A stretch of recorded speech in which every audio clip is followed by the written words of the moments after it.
Hello friends, स्वागत है आपका मेरे YouTube channel all is girl story में। और आज की कहानी है अनजानी समस्याओं का बोझ। तो चलिए शुरू करते हैं। एक बार एक राजा की कोई संतान नहीं थी। उम्र ढलती जा रही थी।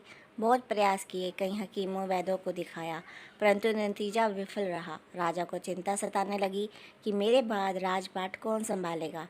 राजा को उपाय सूझा। महल के भीतर एक नया महल बनवाया। उसके मुख्य द्वार पर बीज गणित का एक सूत्र लिखवाया और पूरे राज्य में मुनादी पिटवाई कि जो भी व्यक्ति इस सूत्र को हल कर लेगा उसके बाद यह द्वार खुल जाएगा, वही इस महल का स्वामी, राज्य का उत्तराधिकारी होगा। अब पूरे राज्य के बड़े बड़े गणितज्ञ व विद्वान पहुंचने लगे, पर कोई भी उस सूत्र को हल नहीं कर सका।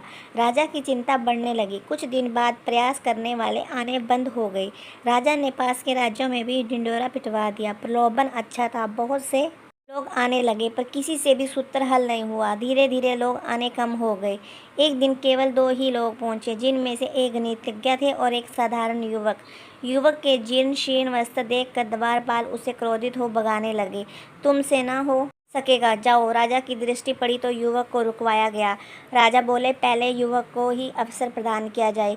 युवक ने कहा कि पहले विद्वान व्यक्ति को ही अवसर दे, यदि इनसे ना हो सका तब मैं प्रयास करूंगा। राजा बोले, ठीक है, आप आसन ग्रहण करें। गणितज्ञ शाम ढलने तक प्रयास करता रहा, पर कुछ ना हुआ।